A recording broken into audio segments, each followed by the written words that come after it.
안녕하세요. 소설쓰기 두 번째 강의입니다. 저번 시간에는 소설병은 천형이다. 쉽게 얘기하면 소설병은 하늘에서 내려준 어떤 벌이다. 이런 말씀을 드렸죠. 그래서 제 강의를 듣기 위해서 소설은 어떻게 쓸까? 소설을 잘 쓰기 위해서는 어떻게 해야 되는가? 이런 걸 알기 위해서 여러분께서 제 방에 들어왔을 때는 이미 소설병이라는 천형에 감염됐거나 또는 앓고 있다는 것을 자각해야 된다. 이런 말씀을 드렸죠. 그래서 소설을 쓸 수밖에 없다. 쓰셔야 된다. 오늘은 영감 안테나라는 제목을 걸고 제가 강의를 할까 합니다. 이제 사람들을 만나다 보면은 소설은 어떻게 써야 잘 씁니까? 이렇게 묻는 게 한 부류가 있고, 또 이제 더 나아가서 소설가로 데뷔하려면 어떤 방법이 있죠? 이렇게 묻는 두 부류가 있거든요. 근데 우선은 이제 소설은 어떻게 해야 잘 씁니까? 라는 그 말부터 먼저 말씀해 드리기로 하죠. 소설을 잘 쓰려면은 어떻게 하면 될까? 그거에 대한 대답을 하기 전에 먼저 아셔야 될 것은, 먼저 전제해야 할 것은 소설은 곧 자기와의 싸움이다라는 것을 아셔야 한다는 겁니다. 우리나라에 많은 직업이 있죠. 엄청난 직업의 종류가 있는데 대부분의 직업은 내가 못하면 다른 사람이 대신할 수 있죠. 그런데 이 소설만은 내가 못함으로 다른 사람한테 대신 써줄 수 있지 않느냐, 써주십시오 하고 부탁할 수가 없는 문제라는 거죠. 이건 첫장 고독 속에서 자기 혼자 자기만의 그 세상을 구축해 나가는 그런 작업이기 때문에 남한테 대신하게 할 수 없는 그런 문제죠. 그래서 물론 이제 소설 쓰는데 도움을 줄 수는 있죠. 뭐 읽고 평을 해준다든지 또는 자료 수집을 해준다든지 뭐 급할 때는 꼭 필요한 분하고 인터뷰를 해서 다시 가져온다든지 이런 수는 있을 수 있죠. 그런데 소설을 대신 써줄 수는 없다는 겁니다. 그래서 죽으나 사나 자기가 앉아서 철저하게 자기와의 싸움, 자기를 이겨나가고 자기가 잔인하게 자기가 책찍질하고 또는 자기가 닥달해 가면서 써가는 방법, 이 방법밖에 없다는 겁니다. 이걸 먼저 전제하고 들어가야죠. 그래서 그 이유는 간단하죠. 전에 말씀드렸듯이 소설병을 치유하기 위해서, 그리고 소설 쓸 때 가장 행복하기 때문에 어쩔 수 없이 겪는 자기만의 고통이죠. 다음으로 이제 다음 차례로 갈 수 있는 것은 소설 쓰는데 특별한 방법이 있느냐, 아니면 잘 쓸 수 있는 어떤 테크닉 같은 게 있느냐, 이런 문제인데, 글쎄 여기서 그렇다면은 학문에는 어떤 특별한 방법이 있느냐 하고 반문하신다면 어떻게 대답하시겠습니까? 학문에는 왕도가 없다고 그러죠. 마찬가지로 소설을 쓰는 데서 왕도는 없습니다. 오로지 있다는 건 쓰고 또 쓰는 그 행위뿐입니다. 쉽게 얘기하면 여러분들 그 자전거 탈 때를 한번 생각해 보십시오. 또 요새 유행하고 있는 인라인 스케이트 같은 거, 이런 경우도 그렇죠. 자전거를 탈 때 물론 원론과 강론이 있습니다. 타는 방법이 있죠. 이론이 있죠. 이론이라는 건 넘어지는 쪽으로 핸들을 꺾어라, 뭐 그런 것도 있고, 시선을 멀리 봐라, 멀리 보고 페달을 밟아라, 이런 얘기 같은 거. 뭐 인라인 스케이트 같은 경우에도 엄지발가락에다가 힘을 줘라, 그리고 몸을 약 30도 내지 40도 숙이고 무릎을 약간 구부려라, 그리고 천천히 전진하라, 이런 뭐 이론이 있죠. 그런데 실질적으로 자전거 위에 처음 타거나 또는 인라인 스케이트를 발에 끼었을 때 그게 가능한 거예요? 처음부터 찰 수는 없죠. 문제는 타다가 넘어지면은 일어나서 먼지 한번 툭툭 털고 다시 또 타고, 그러다 넘어지면 또 타고, 이런 과정을 수없이 반복하면서 조금씩 몸에 익혀가지고 그 다음에 다른 사람처럼 똑같이 탈 수 있는 그런 과정을 겪어야만 되죠. 소설도 마찬가지입니다. 소설도 쓰고, 썼다가 마음에 안 들면 지우고 또 쓰고, 그러다 정 마음에 안 들면 또 찢어버리고, 그리고 또 더 화가 나면 태워버리고, 그리고 또 쓰고, 그런 과정을 거쳐서 마침내 글을 완성했다고 하더라도 그게 발표해서 당장 어떤 효과를 가져온 건 아니죠. 그 다음에 발표하고도 좌절하고 다시는 글 쓰지 말지 했다가 어느 날 또 그 소설병의 고통 때문에 또 쓰기 시작하고 그런 과정을 거치면서 자기도 모르게 조금씩 쌓여서 나중에는 다른 사람들의 그 영혼을 뒤흔들고 휘젓는 그런 수준에까지 창작 능력이 오르게 되는 거죠. 그렇게 하다 보면은 이제 어떤 경향이 있는 거 아니에요? 잠재의식 속에 우리는 무수하게 잠자고 있는 그러한 그 표현 의욕이 여기에 득식을 그린다는 것을 깨닫게 됩니다. 그런데 그걸 일깨우지를 않아가지고 우리가 그걸 갖다가 표현하지를 못한 거지요. 그런데 쓰고 또 쓰고 하다 보면 잠재의식 속에 잠들어 있던 이런 표현 욕구들이 하나둘 깨어나가지고 밖으로 끌려 나오죠. 그건 마치 고구마 덩굴을 끌어올리면은 고구마가 이렇게 매달려오듯이 잠재의식 속에서 무수한 잠재의식 속에서 그런 하나 둘 그런 표현 욕구들이 끌려 나오죠.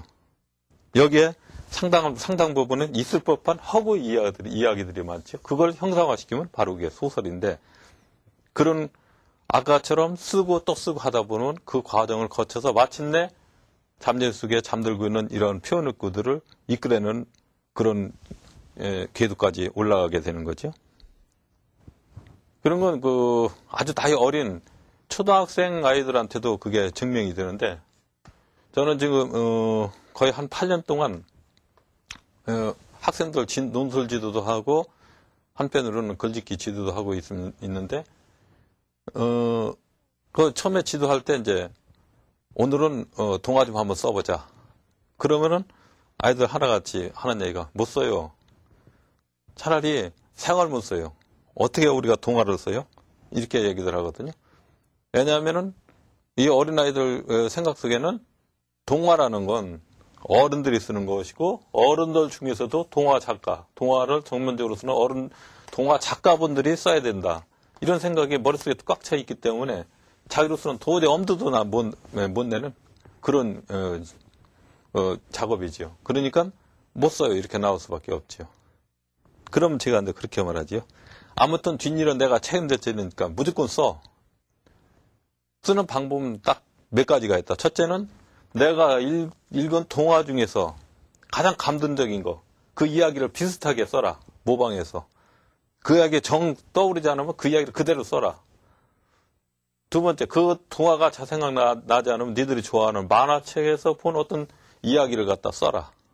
그것도 안 되면은 니들이 언제 꿈 꿨을 때 그 꿈이 아주 신나는데 엽기적인 꿈. 그 꿈을 꾸었을 때 그 꿈 이야기를 그대로 써라. 그럼 나머지는 내가 책임질게. 이렇게 얘기해 놓으면은 어쩔 수 없이 이놈들이 이제 투덜거리면서 일단 쓰기 시작하죠. 그래서 일단 이 아이들이 글을 쓰기 시작해가지고 잠재의식 속에서 잠들고 있던 이런 표현 욕구들이 하나 둘 끌어 나오기 시작하면은 그때부터는 말도 없어지고 그야말로 침을 줄줄 흘리면서까지 골똘하게 되죠. 그러다 보면은 초등학교 1, 2학년짜리가 12장, 13장까지 쓰는 수도 있고, 이렇게 하면서 써놓고서는 자기 스스로가 놀라는 겁니다. 아, 나도 이야기를 썼다. 엄청난 동화를 썼구나. 스스로도 놀라는 거죠. 바로 이게 표현 욕구를 갖다가 우리가 건드려가지고 일깨워서 겉으로 드러낸 행위나 마찬가지죠. 그런 경우는 할머니들한테도 그런 얘기 많이 듣죠. 할아버지도 물론 있을 테지만 내가 살아온 얘기를 쓰면은 이 이야기 책으로 해서 12권을 쓸 거야. 이런 식으로 말씀하시는데 실질적으로 12권의 이야기가 그분들에게 있습니다. 다만 그게 빙산처럼 이 잠재식 밑에 속에서 잠들고 있는데 그걸 갖다가 깨워서 드러내서 형상화시키는 그런 능력이 없기 때문에 그냥 12권을 쓸 수 있다고만 말만 하는 뿐이죠. 자, 그러면 이제 이런 잠재의식 속에서 드러내는 그 과정을 거치고 나면은 이제부터는 이제 써야죠. 그런데 뭐 나중에 소설 실기에서도 한 번쯤 이렇게 짚고 넘어갈 테지만은 소설을 쓸 때 우선 시작할 때 가장 좋은 방법은 잘 됐다고 하는 소설, 인정받는 소설, 단편 정도면 되겠죠? 뭐 중편도 좋을 테지만 단편을 원고에다 그대로 옮겨 쓰는 겁니다. 한 번 쓰고 두 번 쓰고 세 번 쓰면은 자기 몸에 소설이라는 건 이렇게 써지는구나 하고 어떤 감이 나한테 배가지고 소설의 개념이 그게 이론적인 것이 아니라 몸에 팬 어떤 아까 같이 자전거를 탄다나 인라인 스케이트를 탈 때처럼 어떤 방법 같은 게 몸에 배게 되죠. 그런 과정을 거치고 나면은 비로소 다음에는 이제 글쓰기가 시작되죠. 그러면 글쓰기가 시작할 때는 무조건 퍼내라. 마구 퍼서 마구 글자화 시켜라. 원고지다. 그럼 쓰고 또 쓰고 하는 거죠. 그럼 얼마든지 퍼내죠. 뭘 그게 말이 소설 같이 생겼던 그렇지 않던 뭐 하나의 넋두리가 되든 어쨌든 이야기를 퍼내면 한없이 나옵니다. 그러면 한없이 쓰는 거죠. 일단 다 써놓고 그래서 기진맥진할 정도 되면은 그때는 이제 바닥이 보이죠. 더 이상 쓸 이야기가 없는 겁니다. 그때는 이제 쓸 이야기가 없으니까 이제 나는 더 이상 글을 쓸 수 없겠구나 하고 그런 생각이 들었을 때 마침내 어디서부턴가 건네오는 게 있습니다. 아주 기발한 아이디어 같은 거 이런 거요. 생각지도 못했던 거. 그게 나한테 와가지고 그제서야 넌픽션적이었던 그런 글들, 퍼냈던 글들이 마침내 픽션으로 바뀌어가지고 나한테 쓰여지는 겁니다. 이제 진짜 소설이죠, 이제. 이게. 있을 법한 허구 이야기. 이게 쓰여집니다. 그럼 우리가 한번 생각해 봅시다. 바닥을 다 퍼냈는데, 샘물을 다 퍼냈는데, 어디서 이런, 다시 만들어진 그런 이야기, 허구 얘기, 전혀 자기가 생각지도 못했던 이야기들이 떠오를까요? 그걸 갖다가 저는 영감 안테나라고 그렇게 이야기하고 싶습니다. 영감 안테나. 어디서부턴가 날라와가지고 내 안테나에 잡혀서 내 뇌수로 흘러서 그 다음에 그게 글로서 쓰여지는 겁니다. 그 안테나는 내가 쓰고 또 쓰고 다 퍼내고 하는 과정에서 은근히 자라가서 높아져가지고 예리하게 모든 이야기를 감지할 수 있는 기능을 갖추게 된 겁니다. 그것은 마치 몇천 년 동안 몇천 광년이 떨어진 별에서부터 오는 어떤 이야기도 있을 테고 또는 이 지구가 생기면서 상박한 어떤 대지 위에 생명의 씨앗 하나 떡 떨어졌는데 그게 하나의 박테리아라고 합시다. 박테리아인데 그 박테리아가 속삭이는 이야기까지 이 안테나를 거쳐서 내게 들어와서 내가 글을 쓰게끔 만드는 겁니다. 이 영감 안테나. 이건 여러분들도 있고 저도 있고 모두 다 있습니다. 다만 그게 더 높고 더 예리하냐 그렇지 못하냐 이런 차이죠. 이때까지 쓰고 또 쓰는 겁니다. 그래서 그런 얘기였죠. 20권, 30권, 이렇게 40권씩 쓴 소설을 쓰신 분들 보면 와 저분들이 그걸 딱 경험했단 말이니까 대단하구나 감탄하지만은 여러분들도 그 감탄할 게 아니라 이 안테나만 키우고 쓰고 쓰다 보면은 멀리서 경험하지 못한 것들이 날라와서도 이렇게 글을 20권, 30권씩 쓰게끔 만듭니다. 그게 바로 영감 안테나인데 여러분들도 이 영감 안테나가 나타날 때까지 열심히 쓰십시오. 열심히 쓰시면 틀림없이 나타납니다. 자, 오늘 강의는 여기서 마치고 다음 강의에는 오늘 하지 못했던 이 강의를 마저 하고 그 다음에 꼼트 쓰기로 우선 실기로 한번 들어가기로 하겠습니다. 여러분 감사합니다.